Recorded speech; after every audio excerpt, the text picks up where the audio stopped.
Well, hello. My name's James Johnson, and this is my lovely mother, LaDonna. Hey, folks.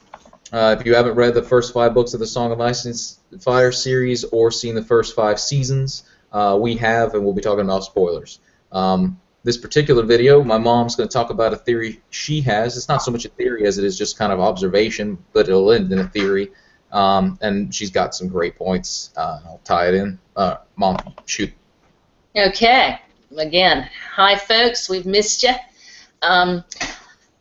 This particular video is going to be about the significance of salt, which is a theme thrown throughout the 5 books of A Song of Ice and Fire. And it kind of hit me the other night how important that was. I'm going to be reading some notes, so if I don't look directly at you all, forgive me. I want to start out by saying, again, there are a multitude of references to salt in A Song of Ice and Fire. I want to read a few things about its role both biblically, and again, this is not a religious discussion, it's more historical, but the impact of the role of salt in the Bible as well as in real world, not just European, but honestly throughout cultures around the world, the significance of salt has been extremely relevant and actually something that is life-sustaining for all human beings. So, the role of salt in the Bible is relevant to understanding Hebrew society during the Old and New Testament periods. Salt is a necessity of life, and it was a mineral that was used since ancient times in many cultures as a seasoning, a preservative, a disinfectant, a component of ceremonial offerings, and as a unit of exchange. The Bible contains numerous references to salt, and I think the following ones are extremely important in the context of A Song of Ice and Fire. In various contexts, salt is used metaphorically to signify permanence, loyalty, durability, fidelity, usefulness, value, and last but not least, purification.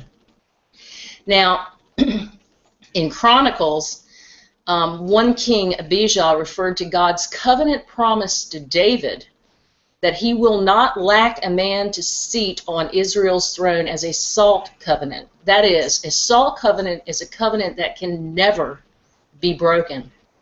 Salt was widely and variably used as a symbol and a sacred sign in ancient Palestine. In Chronicles and Numbers, they illustrate salt as a covenant of friendship. In cultures throughout the region, the eating of salt is a sign of friendship. It also is more than a covenant of friendship, according to a bishop from India. It is an irrevocable pledge and promise of fidelity. Those who have taken salt together would rather die before they would break their covenant. And the penalty for violating such a covenant is death. Newborn babies were rubbed with salt. A reference to this practice is in Ezekiel. As for your nativity, on the day you were born, your navel cord was not cut, nor were you washed in water to cleanse you. You were not rubbed with salt, nor wrapped in swaddling clothes. So the significance of rubbing a newborn with salt is to indicate that the child would be raised to have integrity and to always be truthful. And in that passage, they did not do that to that child. And obviously, that is something that should not happen. You should always do that to purify your children. In the New Testament, specifically on the Sermon on the Mount, there are passages called the salt and light passages. And in it, Matthew refers to disciples as the salt of the earth, and also in the symbolism of the light of the world. Another view is that these passages refer to dualities of roles in the disciples, to be like a light from a city, viewable from all over the world, and to be spread out as salt, to congregate and spread.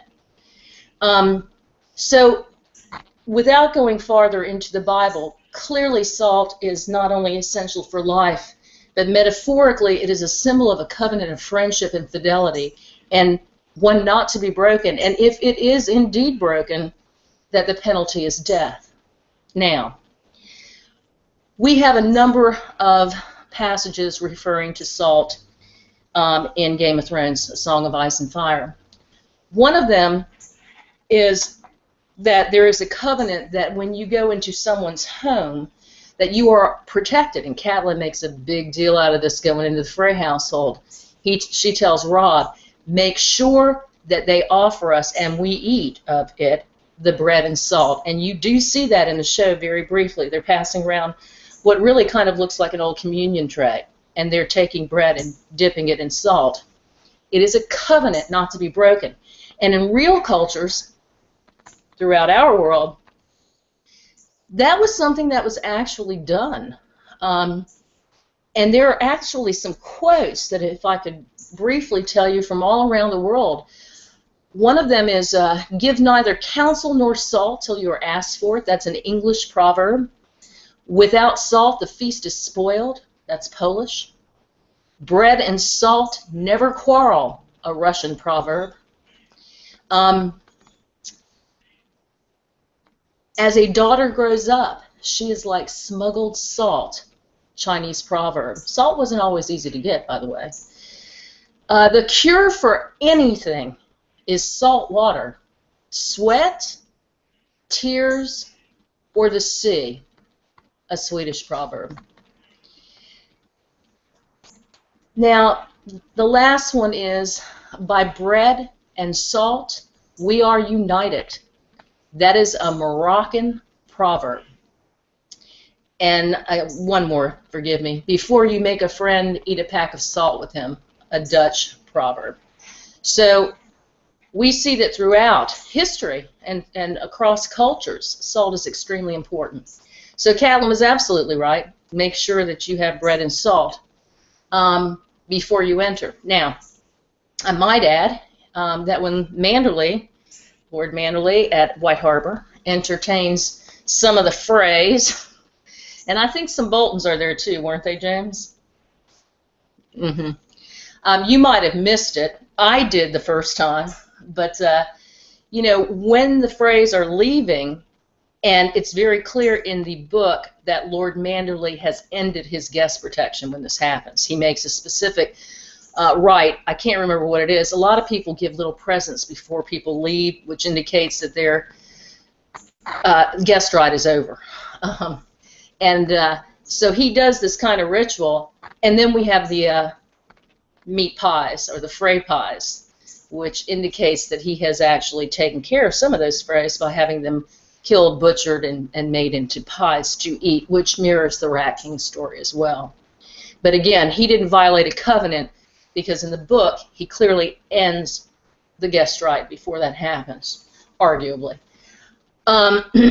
We also have the issue of the born again of salt and smoke, which relates to the Azor Ahai mythology, and possibly John will get back to that. We also have the salt wives, which is an interesting thing. When they talked about the Ironborn taking salt wives, it's okay to do that. In the Ironborn culture, a salt wife is a concubine. They are the women kidnapped by the Ironmen during raids. An Ironborn may keep several salt wives, but only one Ironborn quote-unquote rock wife. Salt wives are bound to their captors in a religious ceremony, though it is considered a lesser ceremony than that of their rock wife. Unlike Dornish paramours, salt wives have a low status in the society of the Iron Islands. They're kind of on the same level of a thrall. They are not, however, considered whores or slaves, and their sons can even inherit property or lands in lieu of true-born heirs. And I did not realize that. Did you, James? Now, with respect to the salt, something that happened in the show which really made me prick up my ears is that when we see the Night's King coming out onto that pier at Hardhome, which was a freaking fantastic episode, he walks along the pier all the way to the end. And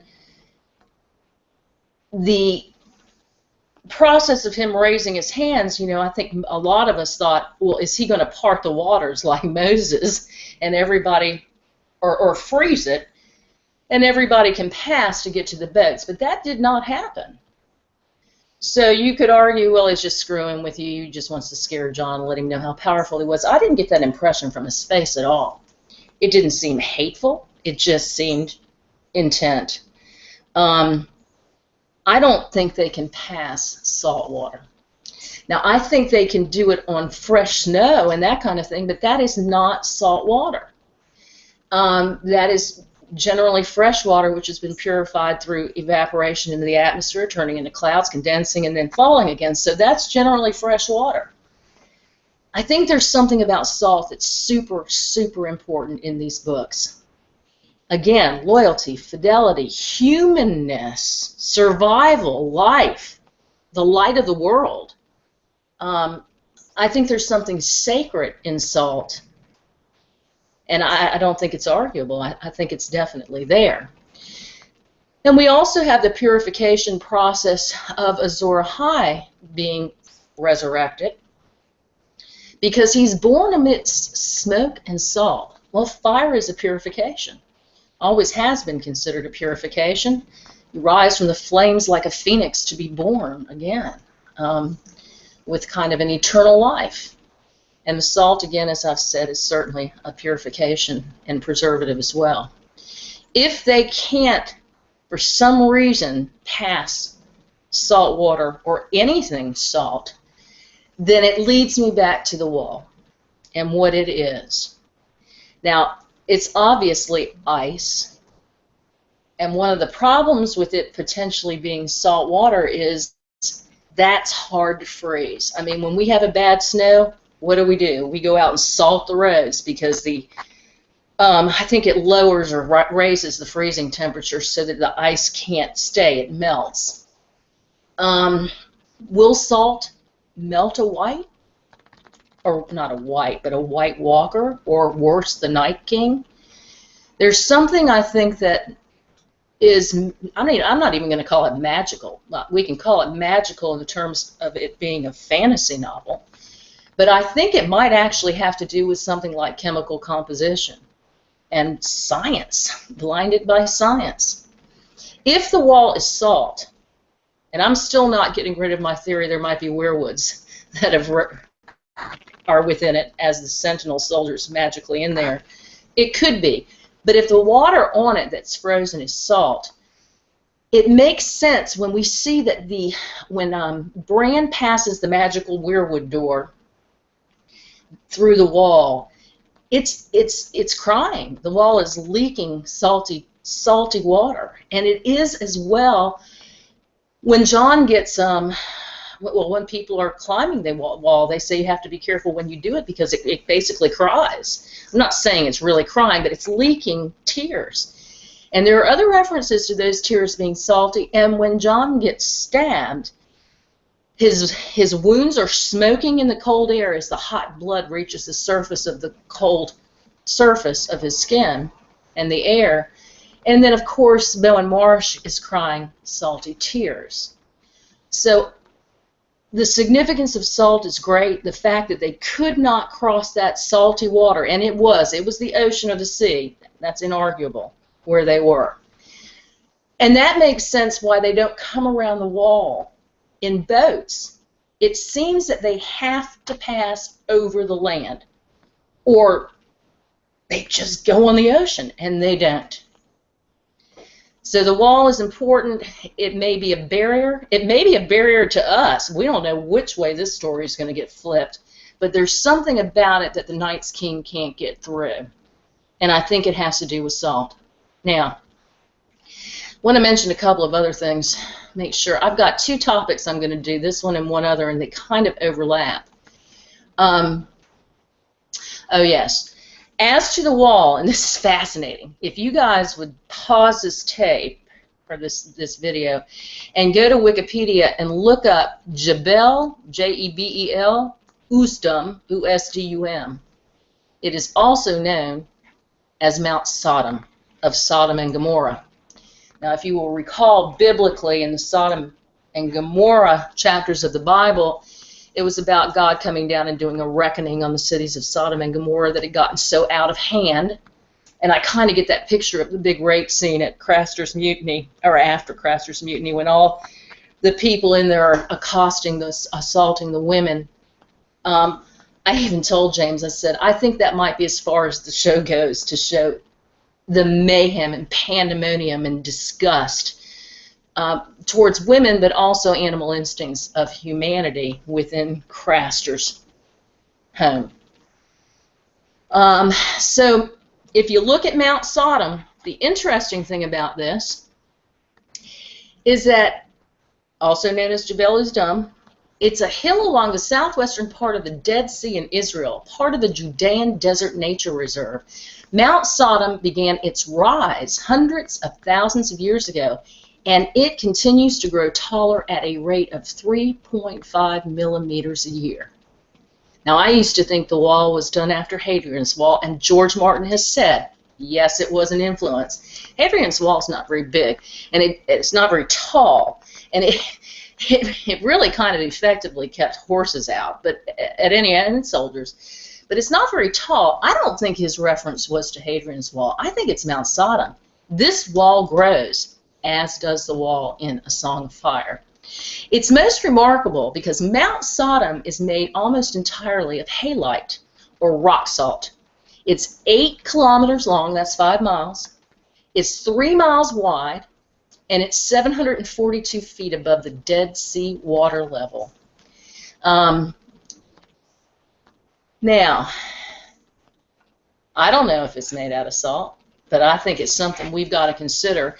And when I saw Mount Sodom, and I saw a wall that grew every year, and it's made out of salt, I mean, you can't help but make some references and some tie-ins. So that's really all I had to say about that, Jamie. Any thoughts? Always. I have my phone muted, but now there's an echo. Put this in. You want me to mute mine? No. Okay. Is that solving it? No, it's not yet. You gotta cut yours. I'll mute it. All right. Tell me when to come back on, okay? All right. You could put headphones in. That'll help the situation, Mama. So a couple of things in response. Number one, I'm not necessarily of the opinion that the wall is salt, but you are 100% right. It's something that must be considered. I still like the idea that it's made of weirwood trees. But you mentioned Mount Sodom. The real story of Sodom and Gomorrah is that it was a city with a lot of immorality. God sent 2 male angels, and a guy that living there welcomed them into his home. He was a believer. That was Lot. And he welcomed the 2 angels into his home, and he gave them guest right, which means he owes them protection. And the city people found out that these 2 angels were there, and so they come up to his house and they knock on the door and they demand that Lot bring out the angels and allow the people of the city to rape them. Lot says, I can't do that. Yes, that is what happened. Lot says, I can't. Lot says, wasn't it his daughters? No, hold up. Okay. Lot says, I can't do that. I've offered these angels guest right. And the people are like, no, you have to give them to us to rape. And he says, here's what I'll do. I'll give you my daughters. They're virgins and you can rape them. So, yeah, that sounds moral to everybody. But Lot's the one that got saved. So, and as he and his wife, God tells them they are not allowed to look back, which we did a video recently about looking back, facing the doom. So Lot and his wife and his daughters leave, but Lot's wife turns around, and when she turns around, she turns into a pillar of salt, which is in reference to the whole thing. So that's important to mention. There's also salt pans, which is obviously a big deal, and Mom, I'm sure you're going to say some stuff about that in a minute, but that's a huge deal. And Arya kind of leaves through the salt pans. I think that it's we've mentioned before, vampire mythology has you're not a vampire. Certain vampire mythology, they all differ. A vampire is not allowed to enter a dwelling unless they're invited. They can't cross running water. So there's obviously the implication, the metaphoric. Well, actually, yes, I've got her selected. That was stupid. The metaphoric relationship between vampires and these the White Walkers. But if it's salt that prevents them from crossing that body of water, it's possible that the moat around Winterfell is also salt water. We know that it comes from that it's warm, or at least in that one the one puddle, the one near the God's Eye. But if it's salt water and if it's warm, then it's probably coming from some undersea vent or a deep vent, indicating again catacombs and probably access to the Greenseer throne through some through some long distance tunnel or at least caves. What my mom did not mention, which she'll compound upon or mention in a second probably, is if they have a problem with salt, then it's possible that the contact with salt may alter them, and if that's true, or affect them, hurt them. If that's true, then salt and smoke is kind of how you mom more than me, and I'll let her talk about this. I'm not of the opinion necessarily this is true, but it's certainly worth considering. And my mom mentioned Mount Sodom. I put a link in the description to Mount Sodom. If it's true that they can't cross salt water, then it's possible they can't control salt water either, meaning they obviously make their swords, it appears, out of ice. So it's possible they can't even manipulate it either. So having salt water prevents them, warm salt water prevents them from having any interaction with it, and it protects you, which would be why Winterfell would have that. It would be specifically designed for that purpose. You would even locate Winterfell. If you were Bran the Builder and the long night had happened, you would build it over a hot spring so that you could have this warm, salty moat if you knew that that prevented them from getting into it. Talking about all the different meanings for salt, there's the Sermon on the Mount where the salt of the earth is mentioned. Something I've always thought was interesting is the diametrically opposed meanings of the term salt of the earth and salting the earth. Salt of the earth is generally meant to mean a most worthy person or a decent, dependable, unpretentious person. Whereas salting the earth means making it so that nothing can grow anymore. Well, and I'm just talking out loud here, but that's kind of what the Night's King is. He is a unique individual who in his own mind is a most worthy person and both decent, dependable, and unpretentious. He's trying to help the world. But combining that with salt the earth, because he's salting the earth, there will be no more food or liquid, really, but what does it matter if you don't need it? So he is the salt of the earth and salting the earth. Also the idea that salt is light, and you mentioned something having to do with that, and then there's Lucifer being light, obviously, and that. I do want to mention one of the things that salt does to water. I'm going to read this. Although pure water freezes at 0 Celsius, 32 degrees Fahrenheit, water that has salt dissolved in it has to be colder before it freezes. If the water has as much salt dissolved in it as it can hold, which is called a saturated solution of salt, so that any further salt would come out just as crystals, the freezing temperature of that is around negative 21 degrees Celsius, or about negative 6 Fahrenheit. So it does make it more difficult to freeze. Not by a whole lot, but I mean that's 20 degrees difference in Celsius and 38 degrees difference in Fahrenheit. That's a big deal to me. So it's possible that affects it as well. Just some thoughts, and I'll let you go, Mom, because I'm sure you have some stuff to add to that. Unmute yourself. Done. Good points. I also wanted to mention, going back to the salt pan scene, if you all missed it, in the show, when Arya rides her white horse, again, a symbol of purification, towards the waterfall, again, a symbol of purification, and she goes down and meets the boat where the Braavosi captain is. As she's walking down those rocky steps, there are men there shoveling into crates salt. That's what's there. Huge things of salt. Again, all of it is a purification. Metaphor, she goes on the water to a new place, a new beginning, and she goes to something that is akin to a church that has all the gods there, the House of Black and White. And there's other churches there that actually do have all of them. I also want to mention that Greywater Watch, which is pretty far north and to the west, and Moat Cailin, I'm not sure those aren't all salt or brackish water. And we talked about a little bit about this before, James, because there's a passage in Song of Ice and Fire talking about when the children of the forest tried to keep us humans out. They broke the connection between Essos and Westeros down around the Dorne area, and they tried the arm, and they tried to do it up north as well, right around where Greywater Watch is, and they were not successful there. But the book quote was, "The ocean came in, but not all of it went back out." And we know that Greywater Watch is brackish water, and I think Moat Cailin may be as well, which could be another natural barrier if we're right about the White Walkers and the Night King.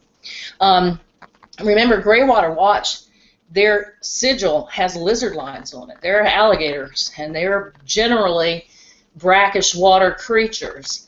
So again, it's just a concept to think about. But the fact that the Night King walked out on that pier, now you're going to argue with me that some of the whites were in the water battling the wildlings. Most of them were whites. They're dead anyway, and they're humans. I don't remember the White Walkers per se being in that ocean. You can double check that. I know that the whites were in there, but I don't think anybody, White Walker or Night King, went into that water. I think there's a reason for that. So the next one we're going to do is my concept as well, and it's going to be called the Lion of Night. Anything else on this one? Okay, thank you, folks. Appreciate you listening. Comments appreciated. Thank you so much. Love you, Mama. You too.